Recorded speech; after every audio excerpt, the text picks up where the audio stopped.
Okay, so the Eagles, congratulations. You got the win. Dwayne Sweeney, how are you doing? Regina Green in the house, how are you doing? Holly Pierce. Okay, so here's what's kind of crazy about today, or actually as the playoffs as we look, the the higher seed has been killing it. Okay? The higher seed has been taking care of business. The Texans, being the higher seed, of course, at home, blow out 32-12 the Chargers. The Ravens, of course, being the number two seed, blew out the Steelers 28-14. The Bills, being a higher seed, 31-7 over the Broncos. Um, I'm sorry, the Bills were the higher seed. And of course, the Eagles struggled. They struggled against a broke down, beat up Green Bay Packer team, but they found a way to win when their quarterback wasn't doing good. I cannot say anything negative about them because the bottom line in the playoffs is it doesn't matter if you win, or excuse me, how much you win by. If you win by 1 point, it doesn't matter if you win by one or win by 40. Your season is continuing. So I have to give credit to the Eagles. But I'm going to say, going against the 7th seed that we lost to last year, I wish they had played like this or were as beat up as they were today, because that was nowhere near close to the team that we faced last year. But here's where it gets to be bad, where we need to feel like some bullshit. We need to feel like we suck, because as we just put it out here that the Cowboys lost last year, the number 7 seed will be 1-9. Okay, now keep in mind we only had 3 years of, or a few years of 7 seeds. Okay, the number 7 seed is 1-9 when the Packers are eliminated, which has already happened. The only loser, we're the loser in since we've gotten the 14-team playoff system of a number 2 seed losing against the 7th seed is us. The point differential between a 2nd seed and a 7th seed is 172 points. That's where we should be totally embarrassed.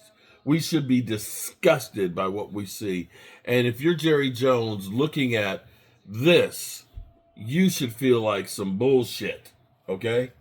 Now, I'm also going to say, as we go through, here's the thing that's so funny to me is we go through and we are ready to anoint somebody and say they are so great with only a small window of work. When Jalen Hurts threw that touchdown pass after the turnover, by the Packers in the end zone, it was a nice pass. But I pointed out, I counted in my head. I was like 1001, 1002, 1003, 1004, 1005, 1006, 1007. They actually said it was 6.72 seconds of snapping the ball and actually throwing it. If you give an average quarterback 5 seconds to throw in a safe pocket, you will score. I mean, you will complete passes. You are not covering players for 7 seconds. You're not. And that's what happened to us against Green Bay with Aaron Rodgers. Our defense couldn't get to the quarterback. And people are like, look, Dak Prescott can't make that throw. Look at Jalen Hurts. He's elite. Elite? Bro, he had 7 freaking seconds to stand around in the pocket and wait for somebody to get open. Because what you saw in the rest of that game was when they started putting pressure on Jalen Hurts, the only thing he could do was run the football. And all of those out there that anointed C.J. Stroud, oh my God, like he was Joe Montana after one season. I believe he had 4 interceptions yesterday. 4? Am I right? 4? Jordan Love, 2 interceptions today. Jordan Love, who came in, half a great season the year before, got on a run. They came in hot, and everybody always stands up for the Cowboys.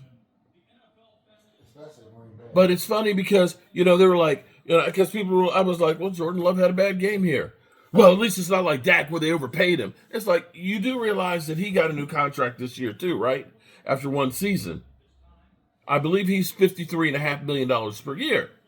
So, and then, it's not the same as 60. And Dak Prescott is preventing the Cowboys from having a team.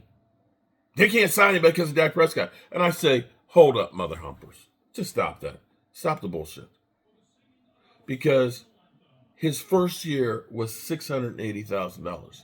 His second year was $680,000. His third year was $680,000. His fourth year was $2 million. And I ask you all who are out here vilifying Dak Prescott, who did they sign? Who did they sign? I'll wait. We got the national anthem on, so I'll hold up. And as somebody pointed out, Trevor Lawrence, who also is the second highest paid player in the NFL, he sucks ass too.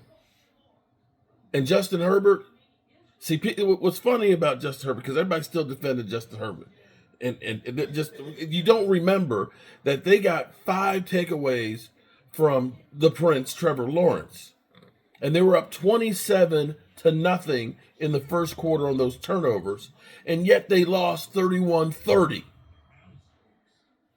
So I say this not to denigrate quarterbacks out there, but to let you know that players sometimes have a great season. Sometimes they play above what is expected.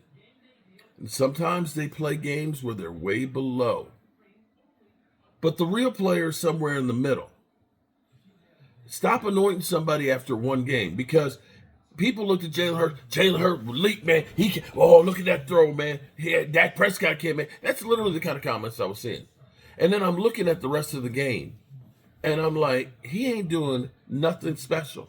Nothing special. Although I will say that felt like a Kellen Moore piss down your leg type game. And so as you go through here and you look at this shit, understand there's a difference. Just like Jalen Hurts threw that touchdown in the first quarter when he had protection and Saquon got the majority of his running in that first half of the game, when you have time to throw and you have a running game, you are a much more effective quarterback. That same quarterback in the same game that when pressured and Saquon is now being stopped and corralled was not as effective, right or wrong. And I'm going to say Jordan Love losing not one, not two, but 3 receivers, as well as his right tackle, literally, I don't know how, I think they were literally taping his arm on, not having things going right for him, he was not as good. And I will say Brock Purdy, when he lost Brandon Ayuk, as well as Christian McCaffrey, was not the same guy playing without those people. Because I keep seeing people say, well, Jalen Hurts has got more wins in the last such and such years, except for Pat Mahomes. Guess what? Jalen Hurts did not win those games by himself. It was not Jalen Hurts versus every other team. When you have a great offensive line, when you have the best running back in football, when you have good receivers, you don't have to be as good. And I'm trying to understand, do you people commenting understand these things? Do you understand these things? Okay? Jerry Jones, do you freaking understand these things? Because you keep thinking we can go to the dollar store, and get defensive linemen, and we're expected to be good. We're expected to be good with dollar store defensive linemen. We're okay with position flex. We can take a safety and make him a linebacker. This is why the Dallas Cowboys and Jerry Jones should be disgraced. The shit that they put out on the field, thinking it's the same caliber as the good teams out there. It's not. And until we get a team that does not have weaknesses like we have, Our defensive line is nowhere close to a championship defensive line. Our wide receiver core is nowhere close to a championship team. Our running game is nowhere close to a championship team. And our defense, our offensive line is nowhere close to a championship team. And until we do those things, we're not going to go where we want to go. And that's the truth. All righty, people. The game has started, and it looks like Baker Mayfield is out here slinging the rock. Will the Tampa Bay Buccaneers be the quadfecta and end up blowing out the lower seed? We can only hope. Let's hope that we get the over and that the Tampa Bay Buccaneers win by more than 3.